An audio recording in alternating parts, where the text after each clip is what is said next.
want to send a very happy birthday to Astros legend Jose Altuve, who turned 35 on May 6th.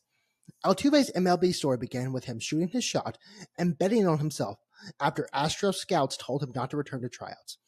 May 6th is also the birthday of eyebrow bush and whip enthusiast Luigi Mangione. Pair of parents, if you'd like someone who loves shooting their shot, have them born on May 6th. Welcome to the Man Stamp Cast. I'm Jorden. This is the John Barenthal wait clip to my. The eyebrows are a bit too close. Brian, how are you?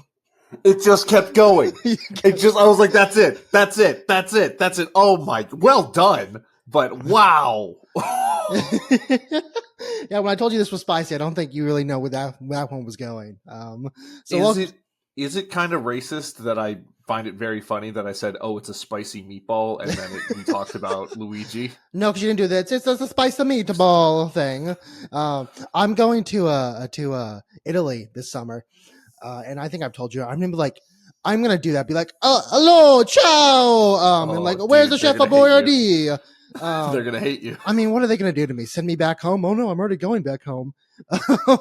Be a little angry towards it. I'm not gonna do it in a restaurant. That's like where all matters. Okay, yeah, I was gonna say, just don't do it to people that are fucking with your food. No, that's my standard rule. Anyone that messes with my food, touches with my food.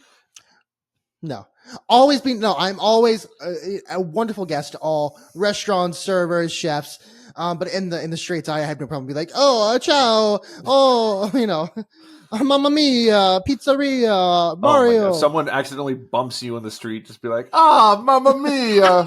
I'm going to do that. That's a bit I'm going to run. I'm going to talk about the end of this episode, a bit I run that kind of bit me in the ass, and now I owe over $300 and something. But it's not it's not a bad thing, but own. I owe because I won something. We'll get to that. Okay. But a thing I did not think I was gonna win, and I really shouldn't have. But before all that, we have to talk some sports. Let's start where we usually start with the Astros. Brian, Astros in third, they're 17-17 as of recording, doing okay. I don't know if you know, by the way, we didn't talk about this at all last week. Did you know last week on April 29th was Julia Morales Day here in Houston? I did not, but she deserves every day should be Julia Morales Day.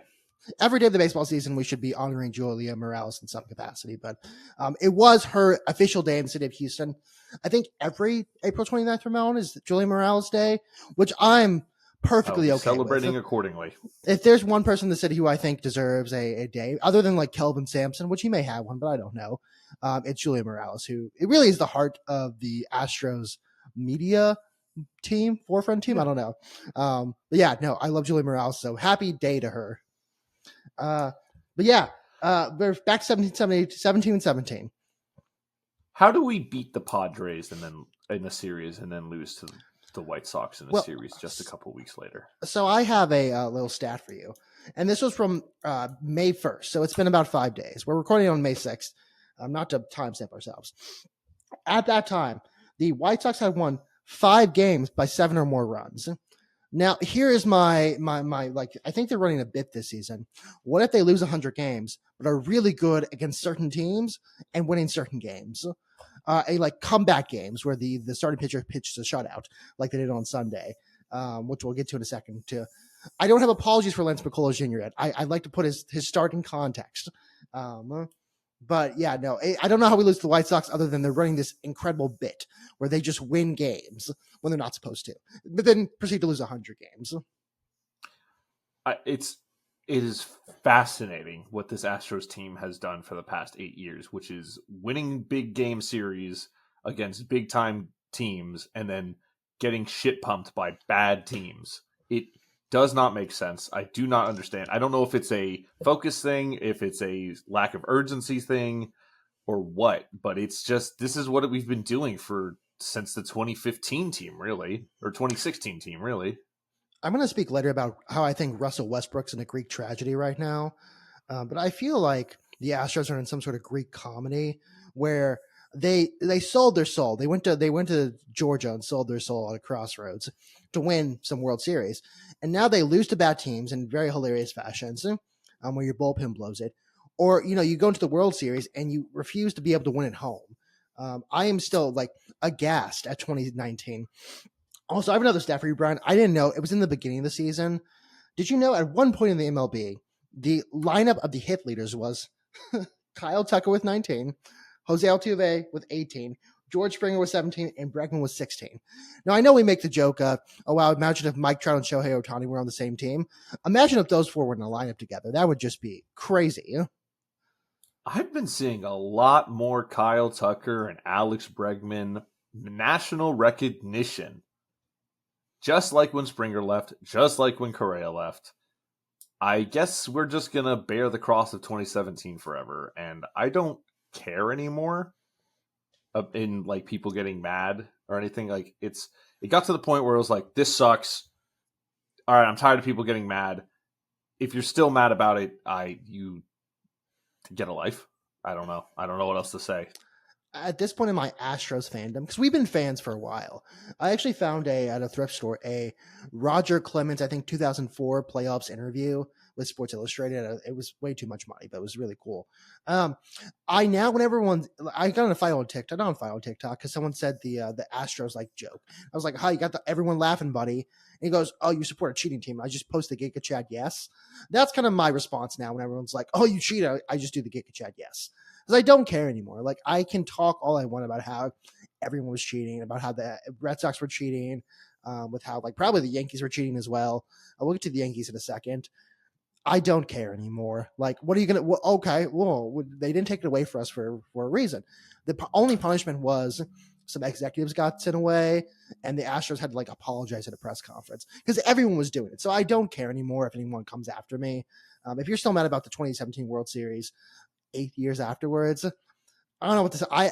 Buddy, I have a Game Boy to sell you, except Game Boys are actually expensive now. So I don't know. I have something to talk to you about from like, I don't know, the 2012. I have the 2012 mind prediction to sell you if you're still mad about things from the past. So I don't care. Just post a Giga Chad yes and say, hey, I rock.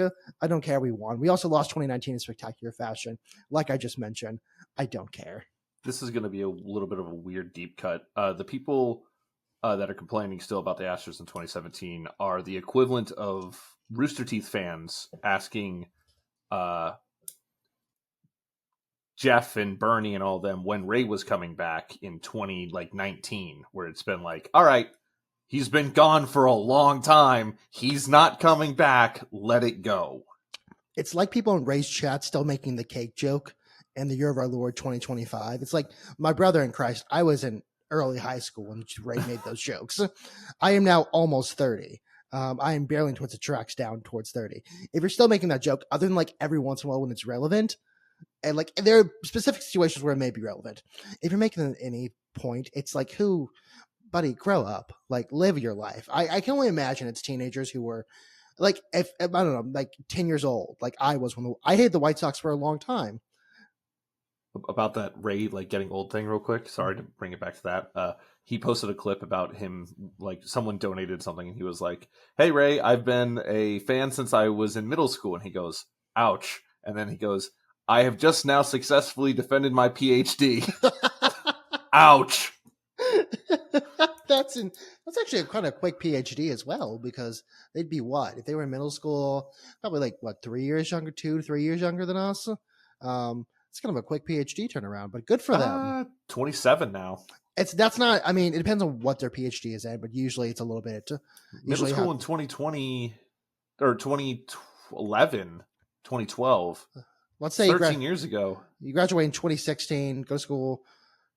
It's still fast. Okay, maybe 27. Yeah. I mean, yeah, it's quick. It's quick, but good for them. They must have just like stuck the landing, and maybe it was like he could say middle school because he discovered him in 8th grade in the last month, right, or something like that. But still, pain and suffering as age goes on, huh?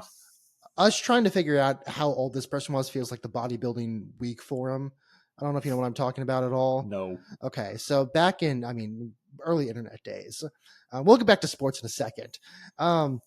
There was a thread on bodybuilding.com, which is like, hey, I want to work out 3 days a week. Or I want to work out like every other day. It's okay split. And one guy was like, yeah, you can work out 4 days a week. And the guy's like, yeah, or it's like 3.5 days per week. And someone's like, that doesn't make any sense because you can't do a half day per week. And then there was this whole discussion on how many days were in a week, where at some point someone was like, "There's 8 days in a week. You can work out Sunday, Tuesday, Thursday, and then Saturday, and then like also have an off day on Sunday." Or something like crazy, where the guy was talking about how there were 8 days in a week. It's one of the best forms of all time. It's a days long discussion about this, where one guy was just adamant that there are 8 days in a week. And like, but you're not counting. It's like it was 8 days. He counted Sunday twice. He counted Sunday twice, and it was like it was like, yeah, you can work out Sunday, and then it was a 2 week split. It was like counting Sunday twice for a week. So it's one of the best things ever. But this us trying to do math in general feels like that discussion post. You want to talk about some more math real quickly? I have some numbers for you about Lance McCullers Jr. Now, Lance McCullers Jr. came back. Good for him. He pinched three and 2/3. 3 2/3 innings. There we go. Now I've seen people praising him for getting the shutout in those 3 2/3 innings. As a Lance McCullers Jr. respecter, but also disrespecter. Not disrespecter, not hater, but realist. I'm a truther. I'm a Lance McCullers Jr. truther. We talked about Luigi's eyebrows to start this, and we're going to talk about Lance McCullers' stats to go farther into the truthing world. He pitched 87 pitches in 2 1/3 innings, or sorry, 3 and 2/3 innings. Kind of crazy. There were 51 strikes, which is not bad. The problem is only 18 of those were without contact. And you're playing the White Sox, and so it's not like you're getting the best. Like you're not getting a middle of the road team. You're not getting like the Astros, like a middle of the road team. So it feels like, hey, you can kind of have it up and down. You have some good hitters and some bad hitters. This is mostly just bad hitters. So if with only 18 strikes without contact, little crazy. He got 4 strikeouts, but also 3 walks, which is again kind of crazy. I am not coming for Lance McCullers Jr. I still respect him as a person. I do worry with those stats what it means when he starts facing other teams.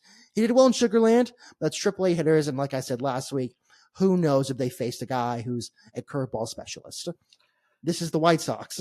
So I'm a truther right now. I am waiting to see when this experiment will evolve as I receive more information.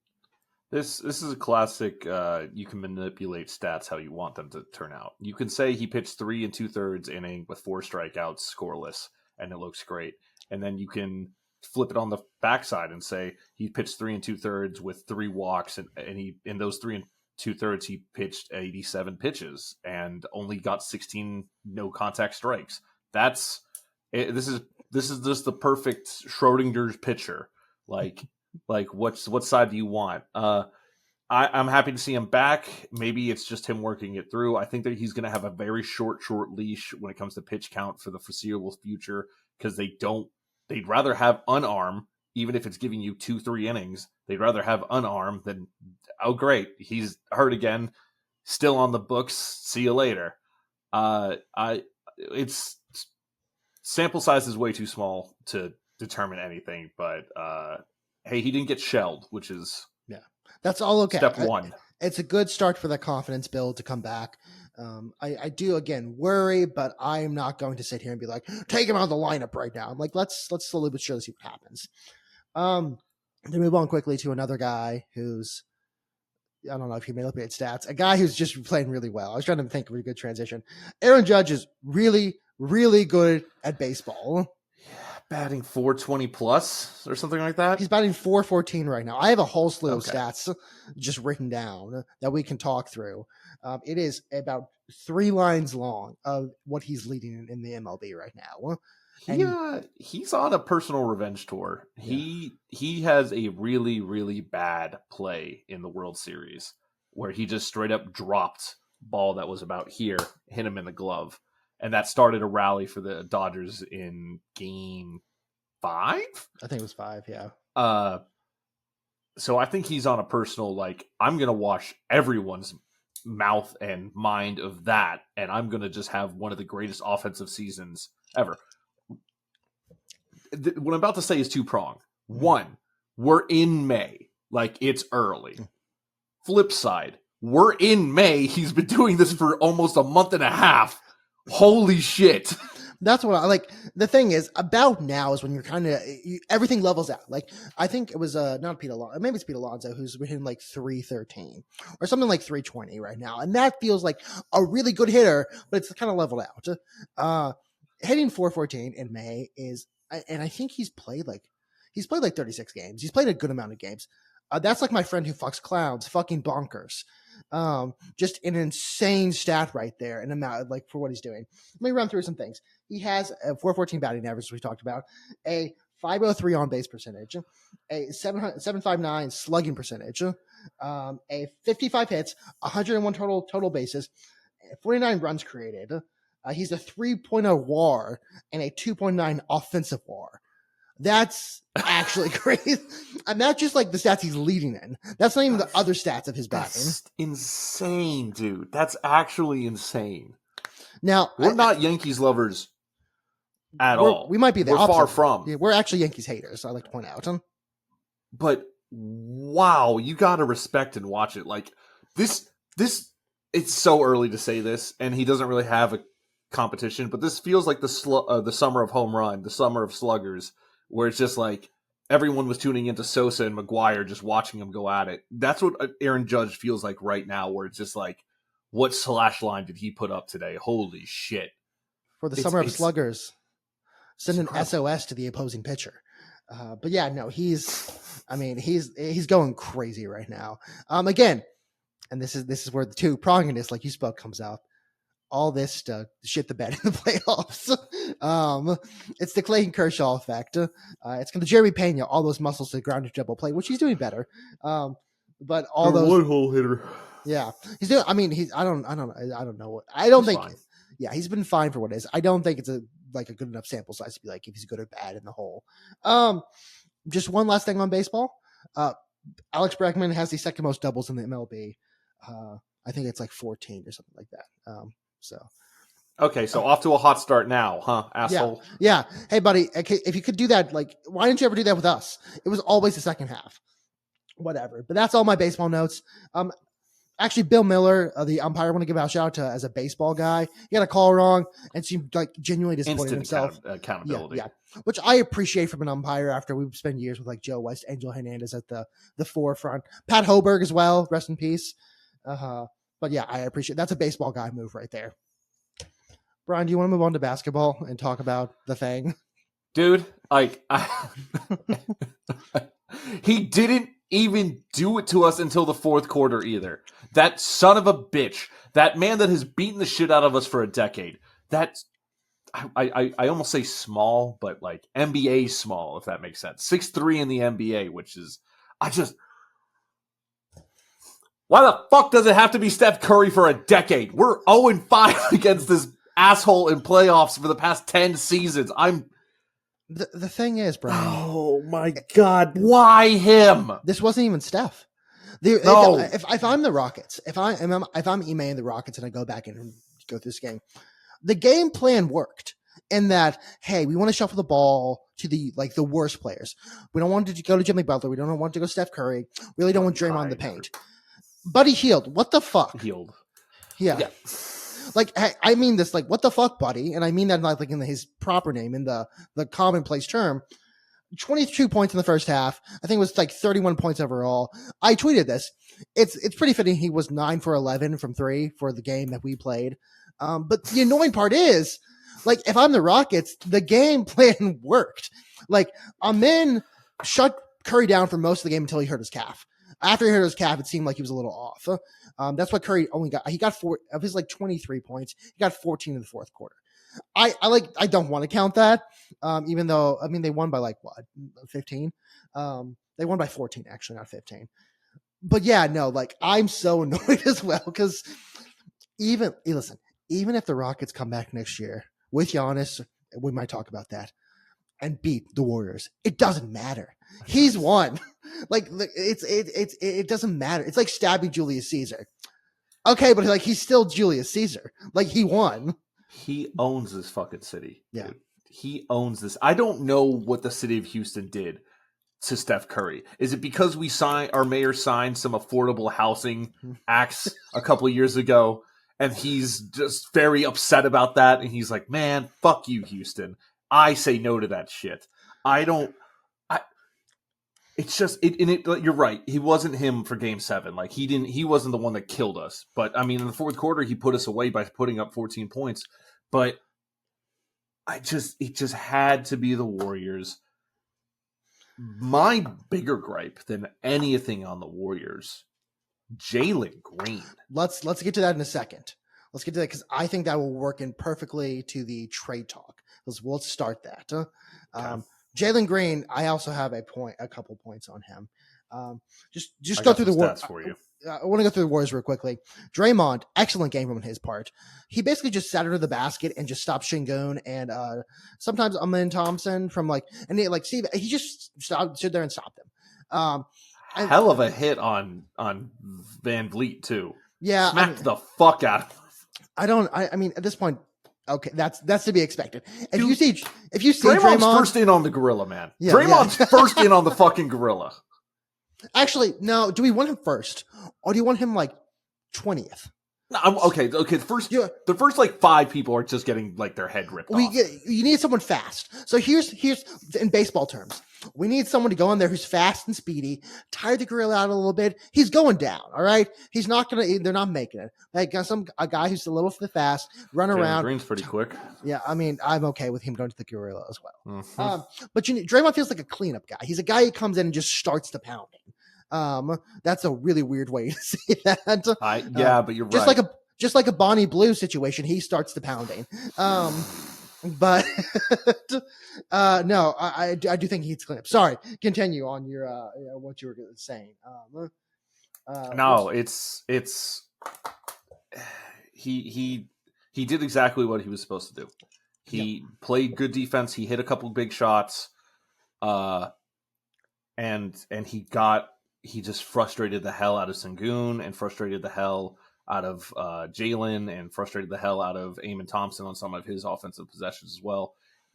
Draymond Green played what his role is. He played an almost perfect game 7, and it's annoying. He's so captivating to me in the sense that I hate him when he's on the court. I hate his antics when they're against us, of course.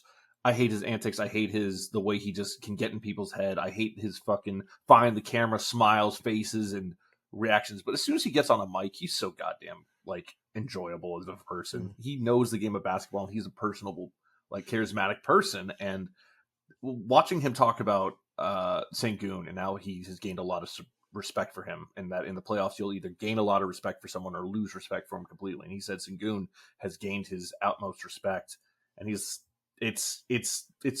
weird to hate someone so much on the court, and then the day later you're listening to him on a clip being yeah, Draymond, yeah. I do want to say that I was writing a blog last year that never released after he was suspended indefinitely. It's there's something in his psychology where he can't turn it off on the court. The minute he gets off, it's he's just a normal person again. He's actually a really good person off the court from everything I've ever read about him. He seems like a relatively nice, amiable, just a very kind person off the court. But once he gets on the court, he's going to punch Jorden Poole in practice. He's got the Van Vliet hit. He's going to hit Van Vliet. If you're going towards Draymond on the court, you would just have to imagine it's going to touch you in some way. I keep doing that this podcast, but he's going to hit you in some way. He's going to put his body on you in some capacity. It's going to be a rough time getting to the basket. Which Amin, by the way, we can talk about this when we talk about trade as well. This felt like a cement game for him, where it's that's the guy we built this team around. I mean, not only was he killing, he guarded Curry, he shut Curry down basically. I really would say for the series as well, except for 2 games. He also was the only guy who just felt like he was fuck it, I'm going to go to the basket. I'm going to make things happen because no one else is. I liked Amin Thompson beforehand. I think I'm a big Amin Thompson defender now, where I know people were Jalen Green defenders. I'm not a Amin Thompson defender. Jalen Green has no defenders anymore. He actually only has haters in the city. I wish if the calf injury hadn't happened, there's a world where the Rockets win this game. But there's so many factors that go into that. But I do think in some capacity that if Amin Thompson hadn't hurt his calf, and it's just a freak accident as well, which is upsetting. Rockets just got they out rebounded the Warriors and just couldn't score. And that was the story of the game. They couldn't score. If I'm the Rockets, the game plan kind of worked. Problem is, there were other factors involved. Before we get into Jalen Green and trade things, one thing about Steven Adams I want back. He had like a plus 57 with him on the court and and we were minus 37 with him off the court going into Game 7. I didn't see what it was afterwards, but to kick off trade talk, before I get into Jalen Green and my hatred and the stats I have, right now I'm trading everyone before we sign Steven Adams again because I want him back. I'm trading everyone that's not named Sengun or Amen. Yeah. Anyone else is gone to improve this team. It was ridiculous. Jalen Green especially. Game 2, 38 points, 4 rebounds, 6 assists. Number 2 overall pick. That's what we've been waiting for, baby. He's arrived. It was Game 2 of the playoffs. You know, Game 1 he had those jitters. Game 2, here we go. He's getting it going. We're gonna turn the series around. What do you know? What his average was for points, assists, and rebounds? Okay, I'm gonna outside of Game 2. I'm gonna guess it's like maybe 6 points. No, lower. No. It's higher than that. Okay. I'm gonna go 6 points, 5 rebounds, and like 6 assists. Oh man, that last one hurts. 9.3 points. Okay. Out of your starting 2 guard, useless. 5.7 rebounds, not bad for your 2 guard. 2.3 assists. You did nothing offensively. I going into the series, there were some Jalen haters, and I was like, man, no, like he's still young. We still got to build around him. Like he's still our guy. I can't defend this at all. Not less than 10 points out of your starting 2 guard is insane. And then also a starting guard averaging less than 2.5 assists a game is fucking bonkers. I want him off my teams as quickly as possible with a decent return. I'm not saying cut him, because then what's the point? I don't think we're going to do anything this offseason. I think Ime is going to try and run it back as much as possible with this squad. And, I'll swallow that down. But, I mean, the 2 trade targets that we've talked about, you mentioned, you teased at, is Giannis and is KD. And I don't know, man. I've got a preference. I do too. Giannis. Well, I think KD is worth about a first-round pick and a bus ticket, and that's about it. He's 37 years old. He's basically crippled. We're not selling the farm for him. I mean, he does not as like. Listen, I think we actually should get rid of Cam Whitmore only because Ime just hates him. Cam Whitmore just doesn't play for some reason. It feels like, and this is a deep cut, feels like Chiesa in Liverpool, where he just doesn't play for some unknown reason. Cam Whitmore, I feel like should have been using that Game 7 in some capacity. I would have loved to have him in. It's just like just try to go score, buddy. Like someone needs to score. Just do something. We need something different right now because no one's scoring. I think no, that's something else. We couldn't hit a single shot. But I think for KD, I'd rather not give him any, but I don't think we're going to get KD in the first place. I think if anything, we're going to get Booker from the Suns. I don't think that's which I'd be okay with, because that means we ship Jalen Green out of here because we don't need two guards. If I'm the Suns, also I won't get rid of Booker, but that's just my person. I think I became a big Booker guy after the Olympics, and I don't know really what he did this. Again, I watch college basketball. I watched A10 games over NBA games with Jalen Green. Quickly, he has the stats of a guy who comes off the bench. He plays like something like 25, 30 game minutes a night. Not your number 2 pick, or your second guard, the guy who you're going to build this team. You were going to build this team around. And this is the story of his season where there's something off. And it's like, okay, there's something off. And then he has these like 20 to 30 to 40 point nights where you're like, that's the guy I'm looking for, but it's just not consistent enough. It's the Jeremy Pena, as I mentioned before, all those muscles that hit in double plays. It's 20 points a night to do absolutely nothing. It's what Jason Tatum got accused of a lot of times. And I'm not saying it's correct. But he got accused of like, oh, he hits like, these big shots or he makes all of these points, but it's after the game's won, after, someone else has done the work for them. I don't know what the Rockets' plans are, but I do think if you're going to create a team that's going to make it past, because the Warriors, you shouldn't have lost to the Warriors in the first place. I know Jimmy Butler comes in and you're like, okay, this is a different team. This is a new revived team, but it's still like we lost the game he was hurt in. Yeah, it's not like they're like the second seed. We're the second seed. It's not like we were the second seed. We were the second seed. Well, I mean, we can still be the second seed until next playoffs. It was just we didn't make it past the first round. For Giannis, the question is, and I was debating this on my way home today. If you're the Bucks, do you even want Jalen Green? Like, it's like fuck no. I'm not going to say no. That's the thing. I don't think Jalen Green is as tradable as maybe some people think he is. Because this series hurt him. Yeah. And this whole year hurt him again. If I'm a GM for really any team that has a real shot to make the playoffs and make it deeper in the playoffs, or we made it to the point where it's like, what's the next move? I'm not putting Jalen Green because like Jalen Green's unreliable. I don't want him anywhere on my team. I'd not to bring up Cam Whitmore big game, but I'd take Cam Whitmore over Jalen Green. Now, Cam Whitmore's still the bench guy, but he's not going to be the guy you stake your hopes on. I'm fully in the same mindset where we sell the team. Now, do I love overhaul after we're in a rebuilding phase? Not really, but I think the series has shown there are two guys that you need to really build this team around. That's Şengün, who maybe last game was, but he didn't look great in Game 7. But I mean, he carried us on the back for the other 3 wins. So yeah, games 1 through 6, that's enough for me. Like you're allowed to have one bad game in 7 games. It wasn't even a bad game. Someone else do anything, yeah, please. Yeah. But Şengün and Amin Thompson, and I would love Giannis. Do I think Giannis is the solution? No, I don't think Giannis is the solution. Now, would I love Giannis? Yes, because Giannis is. Giannis as a 5 and Şengün as a 4 is my fucking. Yeah, that would be so hot. Yeah, that's what I'm. That's Bonnie Blue again. She's not hot though. I just want to put that out. She's not attractive in this capacity. I don't know. She's like the British look where you're like, oh, something's wrong. Like something's off about you as a person. It's the dead eyes. It's a giveaway. If you're going to write down that to cut, it's perfectly fine. I understand. But no, I would like Giannis, but the question is, how much do you have to give for Giannis? It's going to be a lot. It's going to be a lot. And I mean, if I'm the Bucks, I'm like, oh, I want Amin Thompson.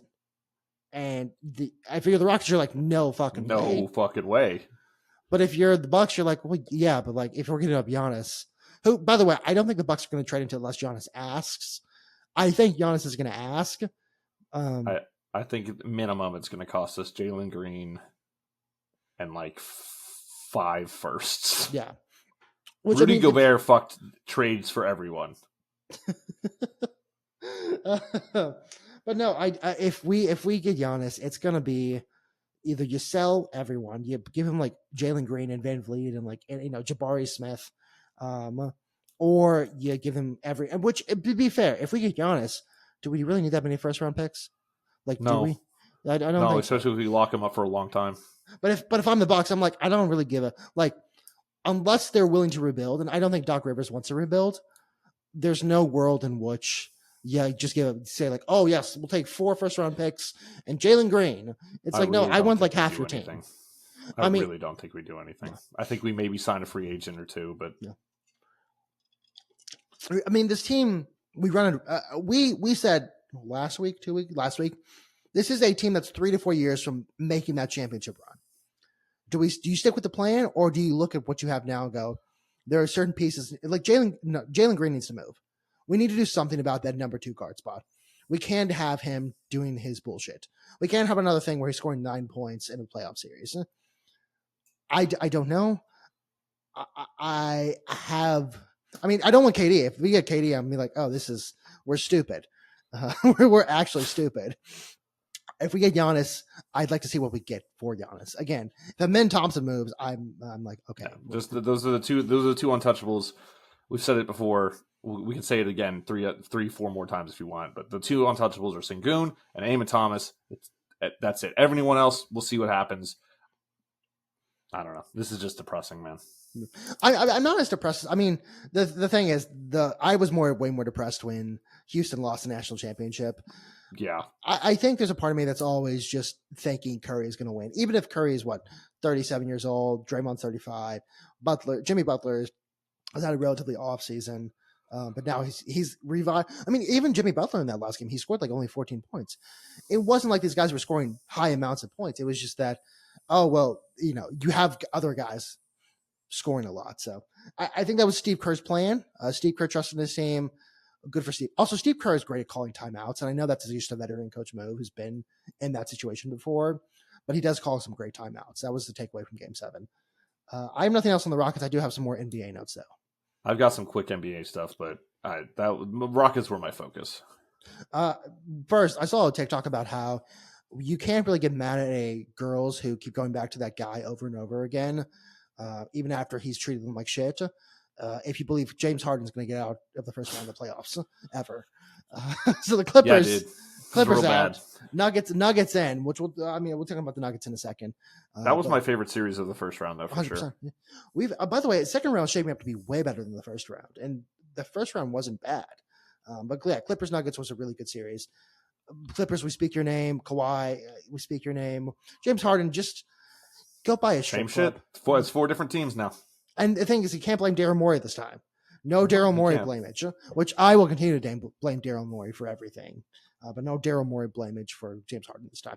Go buy a strip club and just be happy. That's really what he should do. LeBron's injured. Now, a lot of people are saying, oh, here come the Laker excuses, like always, haha, playing injured. LeBron has never missed a playoff game. So this one feels like, okay, this one might be legit. And he did look significantly slower towards the end of the game. So I don't, this is one of the few times where I'm not going to be like, oh, you lost and suddenly here comes the injury reports. When it comes to LeBron, no, I think it's pretty legit. Maybe not as bad as I think it's a grade 2 MCL sprain is what they announced. But I definitely think he did something to his knee and it didn't feel good and he couldn't get the motor running. And the thing with LeBron, though, is that he's really never had big injuries.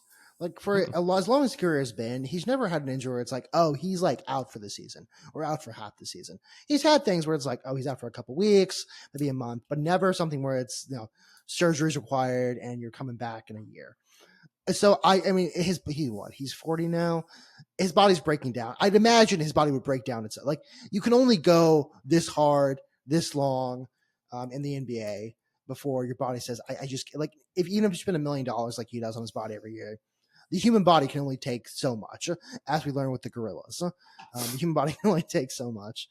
So I do believe it is real. Like if LeBron says he has an actual injury like that, I do believe he has an injury like that. He did look slow towards the end. Now his Batman, on the other hand, or his Robin, on the other hand, Nico, we can officially take him off suicide watch because Luka looked like shit and they went after him in that game. They targeted him and went after him and he looked gassed and he looked fat and he looked slow. Nico was still on the hot seat, still in hot water. But his days are getting significantly better after everyone watched that in national television, being like, wow, Luka looked like shit. Don't clip this, obviously. This is a Jordan Secret podcast only special. I don't think his logic was wrong in getting rid of Luka. I think Luka has a couple more years, maybe a year or two, with eating and kind of treating his body the way he does and trying to play at that level. You can be as good as you want, but at some point the human body does go, hey, you have to take care of it. It's like why people, say like, oh, at 30, I start feeling the mileage. Well, you shouldn't feel the mileage at 30 in the first place. But if you're playing professional basketball and you're not like even the best, like Derrick Rose wasn't out there, treating his body like shit. His body broke down. I don't think it's crazy. And I think he may be vindicated sooner than later. And the more I think about the trade, as crazy as it was, I do think that it's better to start over now than start over whenever Luka has broken down. and they have to go through that. Now that is not a clip, not a clip. That's a Jorden thought experiment. We'll start. I think the undisciplinedness does hurt. You don't get to LeBron's 20 years plus in the league without being incredibly disciplined. I wonder. This is just I wonder moment. That's all. That's all when it comes to Luka. Yeah, no, that's all I have on the Lakers. Okay. But man, the only other NBA note I really have is the OKC went to a game 7 and then stole. Not OKC. The Clippers went to the Nuggets went to a game 7 and then stole a game from OKC after 1 day's rest. Aaron Gordon hits a 3 to win it, and man, oh man, what a game! What a finish! I don't know if you watched that game. Was awesome at the end. The game was awesome. Period. Yeah. I think Chet Holmgren needs to be ready to learn to speak some Chinese after missing those 2 free throws and also not closing down Aaron Gordon at the end there. The close down was lazy. That was an amazing game at the end there.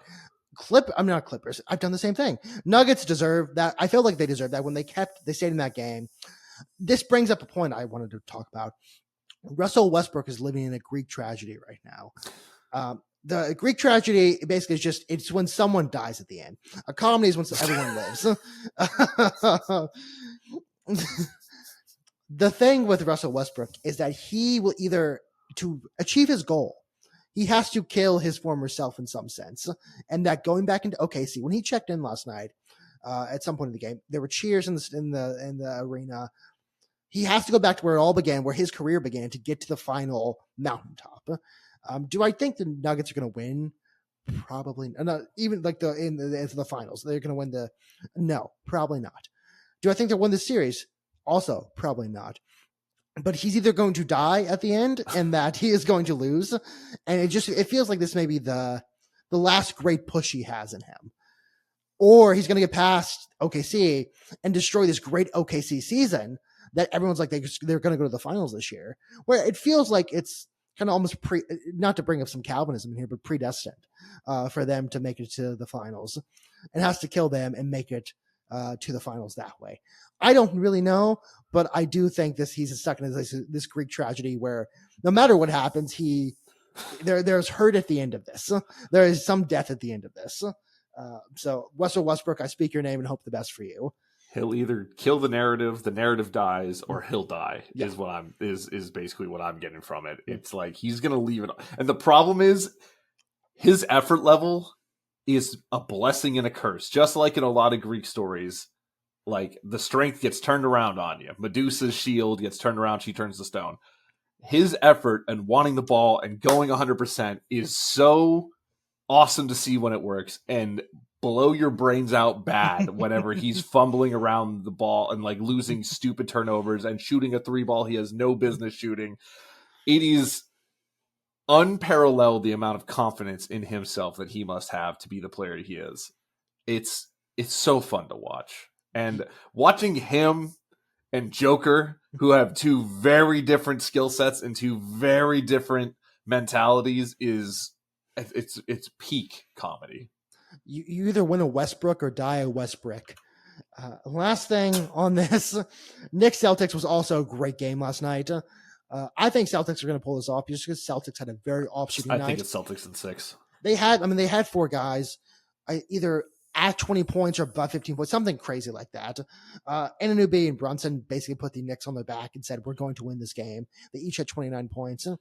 That was just an off night for the Celtics. You're allowed to have an off night every once in a while. I do think that they come back and just stomp them. But it was a great game. I think they're going to be fine. They're going to be fine. I still think it's Cavs, Celtics, and the Eastern Conference Finals. I don't check me on that, but I mean, it's a pretty easy check. The thing with the Pacers as well, the Cavs are going to beat the Pacers. At the same time, the Pacers are going to give them hell. That's kind of the Pacers' entire playbook, is that we're maybe not going to be able to outplay you on the court, but we will out-physical you. We will out-fight you. We'll make you work for this win. So that's going to be a fun series as well. That's all I have on the NHL or NBA. Do you want to move to the NHL? Yeah. The funeral pyre has been lit. My first season as a fan of the Colorado Avalanche has come to a close at the hands of the Dallas Stars, and specifically Mikko Rantanen, who, by the way, is a former Colorado Avalanche player who he wanted a certain amount of money. The Avalanche did not want to raise the amount of money they offered him. He walks. He gets traded to the Stars. The Colorado GM goes, oh, great, he's back in the division. That's not good. We meet in the playoffs. Casual first 4 games. Kind of 1 point a game, no problem. Steps it the fuck up after hearing, I don't know if this is confirmed or anything, but after being told he's a McKinnon merchant and that he was only a quality of player because he was playing next to Nathan McKinnon, decides to beat the shit out of us and send the Stars to the second round. Just a couple thoughts real quick. One, I'm super happy we got into the sport. I'm super happy you and I sat down. We're like, we don't have a hockey team here in Houston. Let's spin a wheel. Let's pick some teams and let's get involved with the season. I'm still going to pay attention to the rest of the Stanley Cup playoffs. It's going to be fun, but I don't have a horse in the race anymore. But man, what a fun sport. What a fun sport. I'm glad we're in it. I'm sorry it took me almost 30 years of life to get into it, but here we are. Now, the Rantanen goals were also really cool to watch. As like an outside fan, someone just watching the game, there was an incredible amount of passion that it was it was a fun Game 7 for what it was. Avalanche, we speak your name. Cale Makar, we speak your name. Nathan McKinnon, we speak your name. Brian, we speak your name as well. I get to watch it. You have to watch NHL playoffs from the couch or watching from the outside. Maple Leafs, though, they moved on. They beat the Senators as they should have. I actually should look up if any. I don't know where Ottawa is. Is it in Alberta? Who knows? If it's in Alberta, then they might be in an American team soon enough. But the Maple Leafs moved on. They were playing the Panthers. It's going to be a hard fucking series. The Panthers, as I think I talked about last week, and it seems like there were some answers. The Panthers are kind of a little bit of a dirty team. They play like the Matthew Tkachuk plays that. I will have a question in a second for our listeners because I don't know the answer to this, but it's going to be a slugfest. Stallars last 2 nights ago was 7 straight games. He's never done that before. Stallars I want to talk about because I don't know if he's playing I think it's tonight's game or tomorrow night's game because he has he was in concussion protocol. Ooh. Now, I'll ask my question now. Stallars, the game changed when he left the game. I don't know if you know what happened to him, but he had taken a puck to the face in the first period. And I listen, I'm not going to say I know anything about hockey still. I've watched hockey for a season now. I've never heard of a goalie getting concussed by a puck to the face. But afterwards, a guy named Bennett came and kind of elbowed him in the back of the head in the second period, I think with like maybe 6 months to go. And he went down clutching his head. Now, there are people who claim that the puck was actually a concussion and the Bennett hit, which was relatively, I mean, from the outside looking in, someone who doesn't know Bennett really, it looked dirty. And that's my question. Was it a dirty hit or am I crazy? If I'm crazy, let me know, please. If I'm not crazy, don't tell me as well. But it felt like a dirty hit. And then Wall comes in and the game kind of changes. Not for the rest of the second period. This rest of the second period, I think there was maybe no goals. I don't know. There maybe was 1 goal by the Panthers. But the Wall changed the game a little bit because he's just someone left in our comments earlier in the season about how, oh no, Wall's the real starter. Stallars, you just have to get used to him being the backup. And Stallars is the guy. Stallars is like my goal, like I'll die on it. I'm a Stallars defender, which he doesn't really need defenders because he's actually really good, but I will defend him. Nylander, also great first period. The first period and most of the second period felt like a strong Leafs performance. They was really their game to lose. They scored 4 in that time period, and then gave it all, almost lost it all there at the end.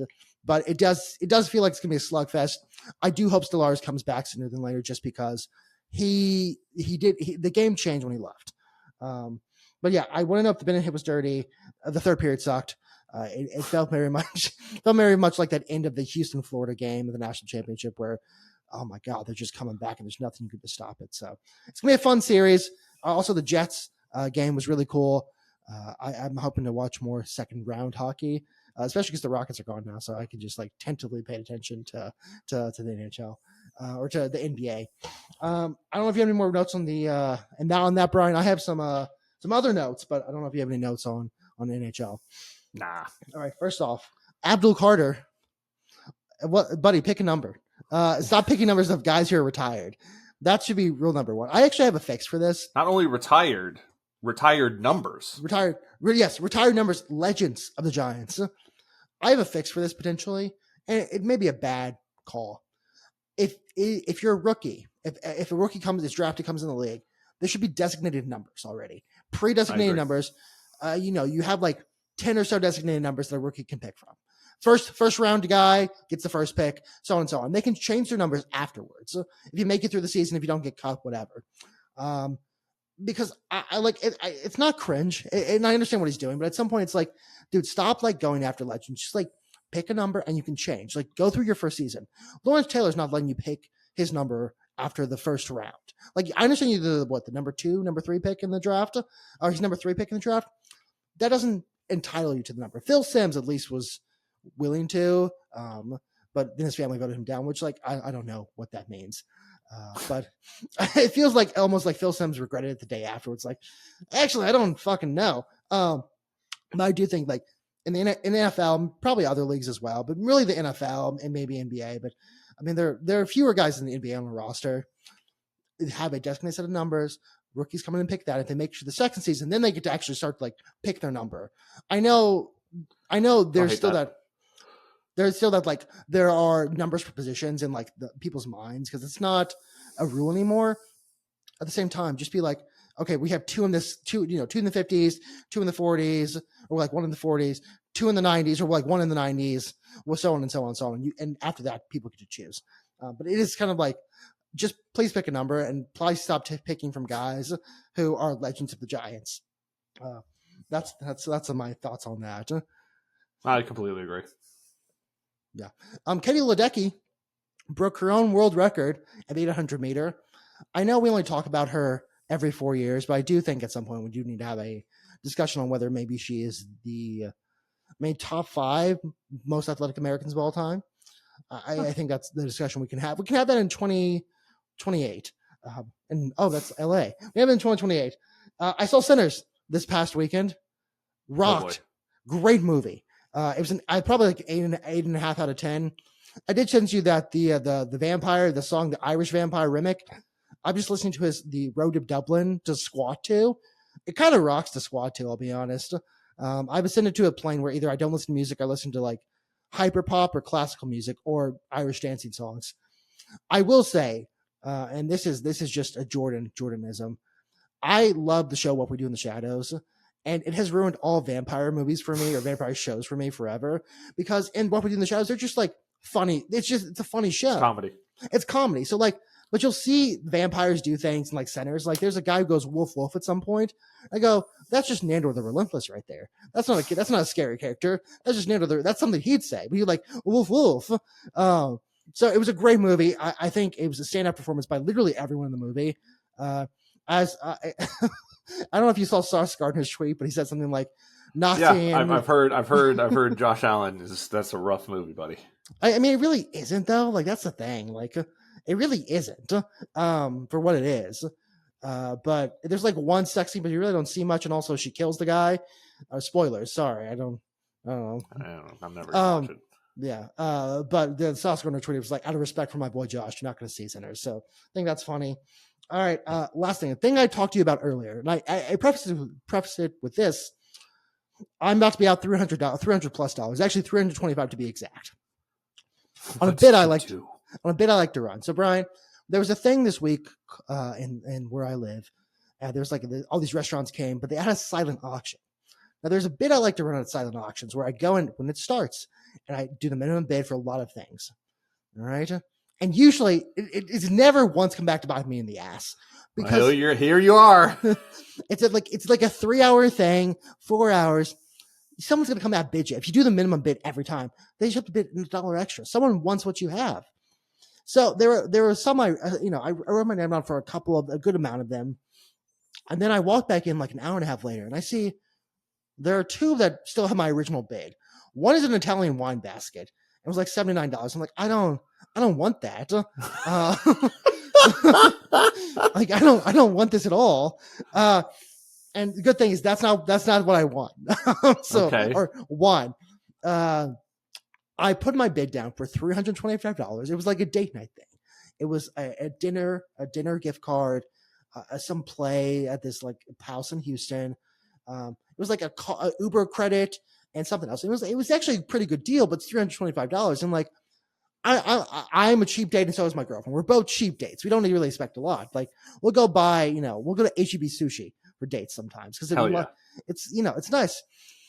So I go back and I go, my girlfriend, I go, there's no one's bid on this.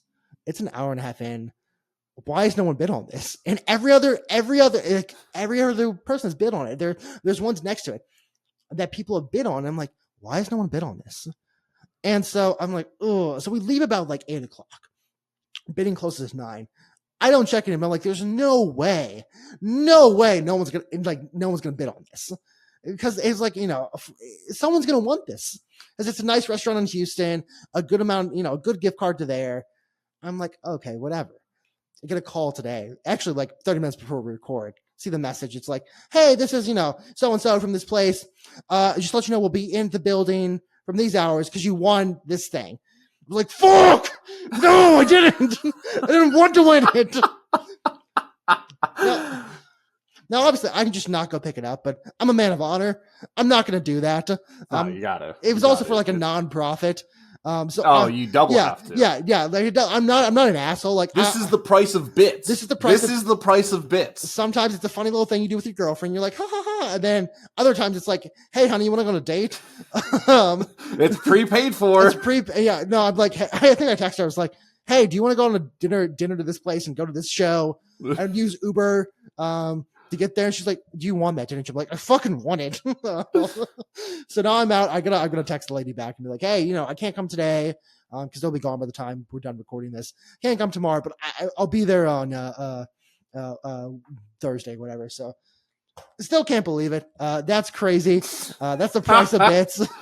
But I have a free date to go on at some point here. Definitely free. And I saw the schedule for the place is kind of cool.